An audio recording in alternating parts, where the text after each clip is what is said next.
मित्रों, एक बार देवराज इंद्र ने घोड़ा बनकर एक स्त्री के साथ बनाया था संबंध।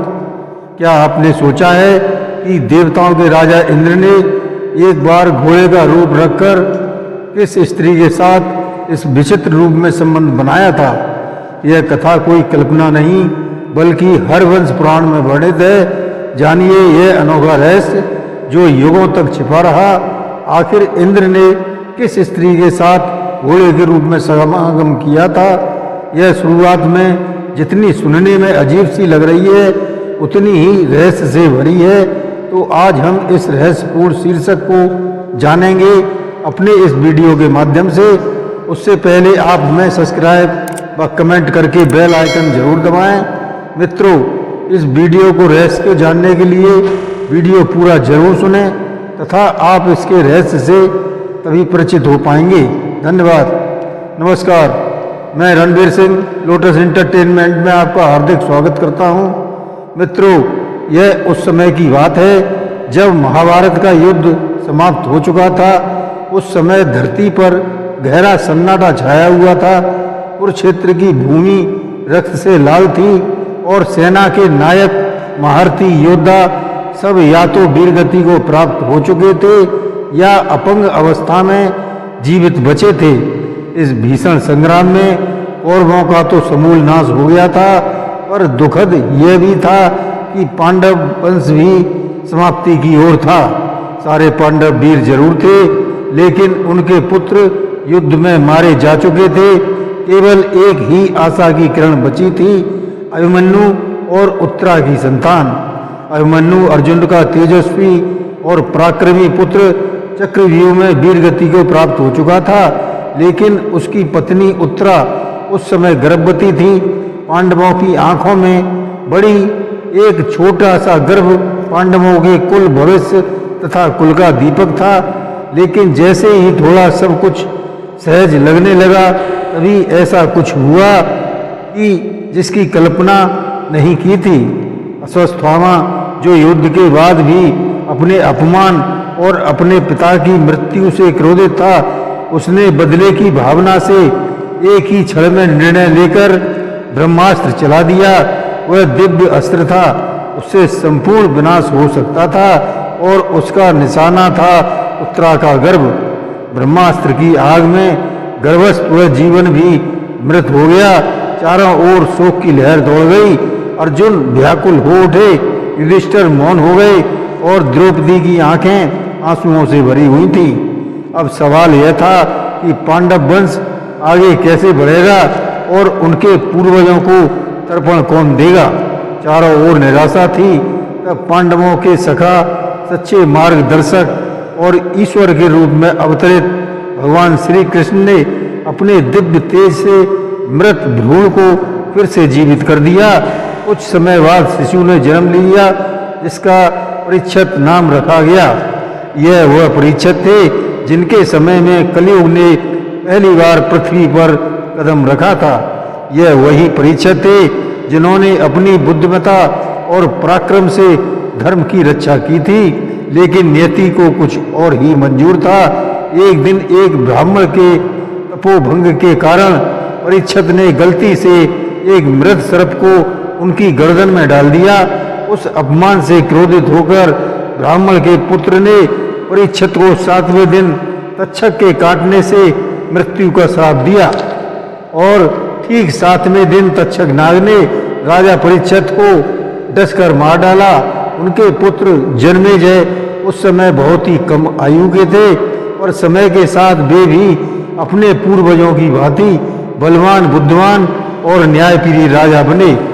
उन्होंने छोटी सी उम्र में ही पूरे राज्य की जिम्मेदारी संभाल ली और प्रजा का पालन अत्यंत समझदारी और श्रद्धा से करते रहे और राज्य को समृद्धि की ओर ले जाने लगे। धीरे धीरे समय व्यतीत हो गया। अब राजा जन्मेजय युवा हो चुके थे। जब विवाह योग्य आयु हुई तो उनके एक उपयुक्त वधू की तलाश आरंभ हुई। उसी समय उन्हें मिला एक अनुपम रत्न, राजकुमारी पुष्टमा। काशी नरेश स्वर्ण वर्मा की सुंदर और गुणी पुत्री थी। वह केवल सुंदर ही नहीं थी, बल्कि उसकी छवि तो ऐसी थी कि धरती से लेकर देवलोक तक उसकी चर्चा होती थी। गंधर्व, यक्ष, देवता सभी उसके रूप पर मोहित थे, लेकिन वह अनुपम सौंदर्य केवल जन्मेजय को प्राप्त हुआ। विवाह के बाद जन्मेजय और पुष्टमा एक दूसरे के प्रेम में डूब गए। दोनों साथ में वन विहार करते थे, कंधे से कंधा मिलाकर जीवन के हर सुख को बांटते। जिस प्रकार पुरवा और उर्वशी एक दूसरे में खोए रहते थे, वैसे ही ये युगल भी इस धरती पर प्रेम के प्रतीक बन गए थे। लेकिन जीवन की राह हमेशा फूलों से सजी नहीं होती। एक बार जन्मेजय ने अपने गुरुजी से पूछा, मेरे पिता की मृत्यु कैसे हुई थी? गुरुजी ने गहरी सांस ली और बताया, पुत्र, तुम्हारे पिता को नागराज तक्षक ने डस लिया था। यह सुनते ही जन्मेजय क्रोधित हो उठा। उनके मन में सर्प दंश का विनाश करने का विचार आया। तब गुरुजी ने राजा को सर्प यज्ञ आयोजन करने को कहा, जिसमें सारे सर्प भस्मीभूत हो जाएंगे। लेकिन आज तक किसी ने यह यज्ञ नहीं किया था।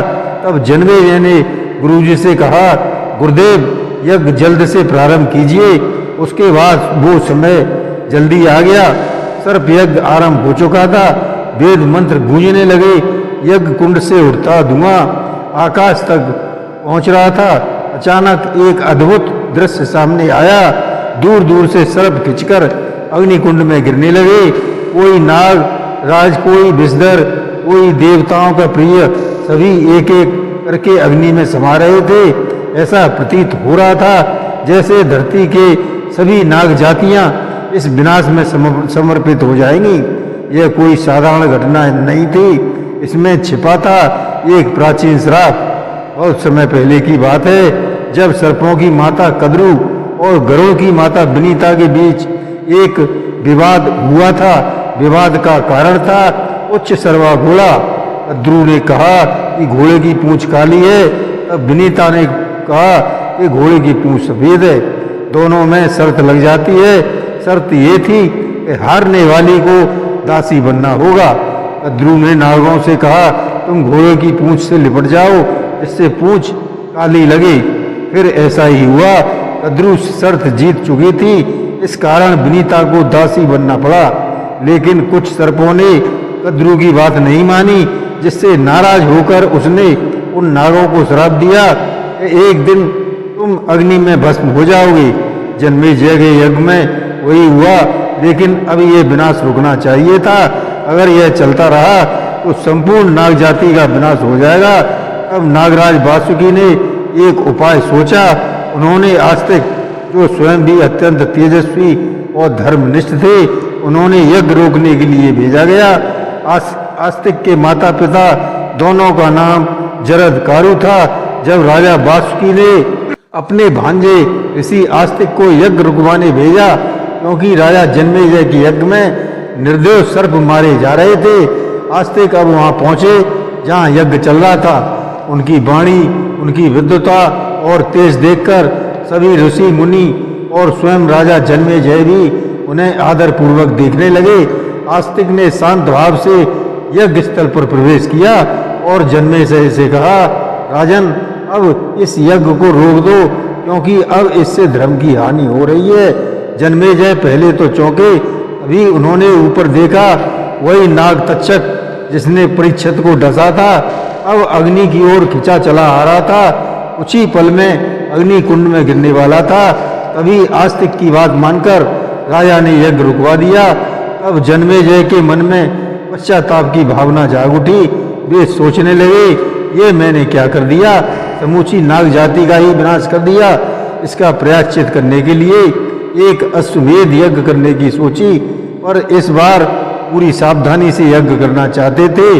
सभी वेदों की विधियों के अनुसार योग ब्राह्मणों को बुलाया गया। यज्ञ स्थल तैयार हुआ और सब कुछ अत्यंत भव्य और धार्मिक भावना से तैयार किया गया। इसी समय पहुंचे वेद व्यास जी, त्रिकालदर्शी ज्ञानी, कौरव और पांडवों के पूर्वज। जन्मेजय ने उनका यथोचित सत्कार किया तथा सम्मान सहित आसन पर बैठाया। जन्मेजय के मन में वर्षों से एक प्रश्न चल रहा था, जो अब उन्होंने वेद व्यास जी से पूछ ही लिया। हे गुरुदेव, आप तो त्रिकालदर्शी हैं, आप भविष्य को भी देख सकते हैं। आप जानते थे कि महाराज युधिष्ठिर के राष्ट्रीय यज्ञ के बाद महाभारत का भीषण युद्ध होगा, लाखों का संहार होगा, फिर आपने ये यज्ञ रोका क्यों नहीं? तब वेद व्यास जी ने गहरी सांस लेते हुए कहा, राजन, काल की गति को जानना और उसे रोकना दोनों अलग बातें हैं। मैंने युधिष्ठिर को चेतावनी दी थी, परंतु उस समय का प्रभाव कोई नहीं रोक सकता था।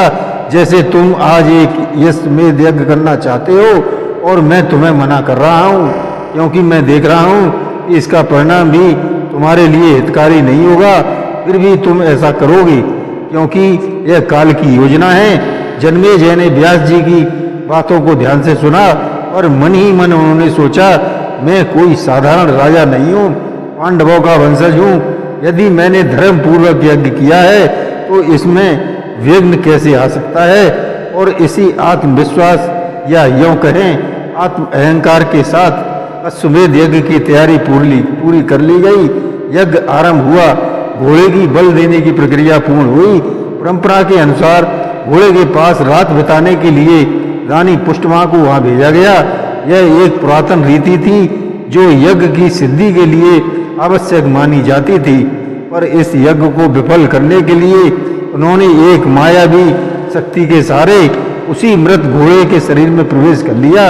जब रानी पुष्टमा यज्ञ की परंपरा के अनुसार घोड़े के पास विश्राम कर रही थी, तभी इंद्र ने घोड़े के रूप में रानी के साथ संबंध बनाया। यह घटना इतनी अद्भुत और चौंका देने वाली थी कि रानी को भी यह भ्रम हो गया कि शायद घोड़ा अभी मरा नहीं है, परंतु उसका व्रत भंग हो चुका था, उसकी पवित्रता पर प्रश्न चिन्ह लग चुका था और यह सब यज्ञ के दौरान हुआ। यह दृश्य देवताओं के देखने के योग्य भी नहीं था, लेकिन इंद्र ने यह कार्य बड़ी चतुराई और रणनीति से किया था। उन्हें डर था कि यदि जन्मेजय यह यज्ञ सफलतापूर्वक कर लेता है तो वह स्वर्ग के सिंहासन पर दावा कर सकता है। इंद्र ने यह सब इसलिए किया था कि जन्मेजय का यज्ञ विफल हो जाए और उनके पद को कोई चुनौती न दे सके। इधर रात बीत गई। जब सुबह हुई तो रानी पुष्टमा ने अपने सेवकों से कहा, यह घोड़ा मरा नहीं था, यह जीवित था। रानी की आंखों में आश्चर्य और एक अनकही पीड़ा थी। रानी कुछ समझ नहीं पाई थी कि जो कुछ हुआ वो सत्य था या कोई दिव्य छलावा, लेकिन नियति ने अपना काम कर दिया था। कुछ समय बाद जब राजा जन्मेजय को पता चला कि यज्ञ में घोड़े की बलि के बाद घोड़े के भीतर किसी अज्ञात शक्ति ने प्रवेश किया था और घोड़े ने रानी पुष्टमा से संबंध बनाए थे, तो वे भीतर से टूट गए। उन्हें लगा कि रानी ने उनके साथ विश्वासघात किया है, साथ ही उनके यज्ञ की पवित्रता भी भंग हो गई है। राजा का क्रोध ज्वालामुखी की तरह फूट पड़ा। उन्होंने यज्ञ में उपस्थित ब्राह्मणों और ऋषियों पर ही आरोप लगा दिया कि तुम लोगों ने ही कोई गलती की है, तभी देवताओं ने हमारे यज्ञ को अपवित्र कर दिया है। तुम सब मेरे राज्य से चले जाओ। जन्मेजय अब केवल क्रोधित नहीं था, वे अपमानित और आहत भी थे। उनका यज्ञ विफल हो चुका था, उनका आत्मगौरव टूट चुका था। इस क्रोध और वेदना के बीच उन्होंने देवराज इंद्र को श्राप दिया, यदि मुझ में पुण्य शेष है, यदि मैं पांडवों की संतान हूँ, यदि मैंने धर्म पूर्वक प्रजा का पालन किया है, तो भविष्य में कोई भी देवराज इंद्र के नाम पर अश्वमेध यज्ञ नहीं करेगा। कहते हैं तभी से कलयुग में अश्वमेध यज्ञ बंद हो गया। लेकिन बात यहीं खत्म नहीं हुई। राजा ने अपनी रानी पुष्टमा को बुलाया।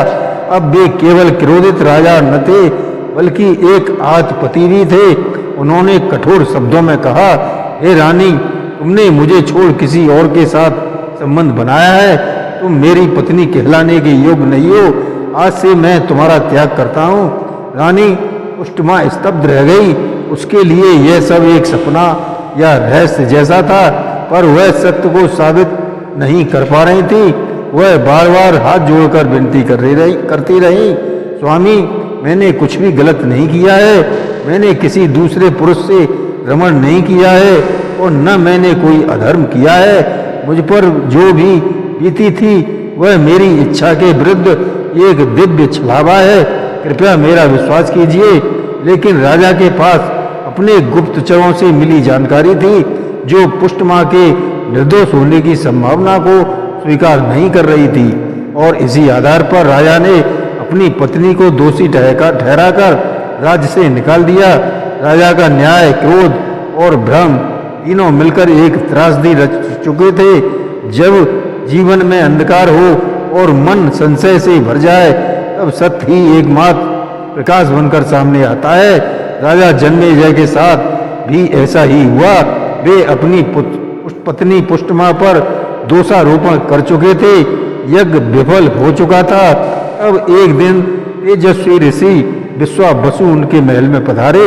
वे वही मुनि थे जिन्हें महर्षि वेदव्यास ने स्वयं जन्मेजय के पास भेजा था ताकि उन्हें सत्य से परिचित कराया जा सके। विश्वावसु मुनि ने शांत स्वर में कहा, राजन, जैसा कि वेदव्यास जी ने पहले ही कहा था, यदि तुम अश्वमेध यज्ञ करोगे तो उसका परिणाम तुम्हारे लिए हितकारी नहीं होगा। और देखो, ठीक वैसा ही हुआ। उन्होंने आगे स्पष्ट कहा, इस घटना के लिए ना तो रानी पुष्टमा दोषी है और ना ही ब्राह्मण जिन्होंने यज्ञ संपन्न किया, और ना ही देवराज इंद्र पूरी तरह दोषी हैं, बल्कि यह सब काल का विधान था। ब्रह्मा जी के लेख में पहले ही लिखा जा चुका था कि कलयुग में अश्वमेध यज्ञ बंद होना चाहिए, और उसके लिए तुम्हें ही निमित्त बनना था। जन्मेजय स्तब्ध होकर सब सुनते रहे। फिर विश्वावसु मुनि ने एक और रहस्य उद्घाटन किया, जिसमें देवराज इंद्र ने घोड़े के शरीर में प्रवेश कर रानी पुष्टमा से संबंध बनाया। उस समय वह स्त्री तुम्हारी पत्नी नहीं थी, बल्कि अप्सरा रंभा थी, जिसने मायावी रूप में पुष्टमा का रूप धारण कर लिया था। उन्होंने यह भी बताया कि देवराज इंद्र कभी भी अपनी पुत्र वधू के साथ ऐसा पाप नहीं कर सकते थे, क्योंकि अर्जुन इंद्र के पुत्र थे, अभिमन्यु अर्जुन के पुत्र थे, परीक्षित अभिमन्यु के पुत्र थे, और जन्मेजय परीक्षित के पुत्र थे। अर्थात जन्मेजय की पत्नी इंद्र की पुत्र वधू के समान थी।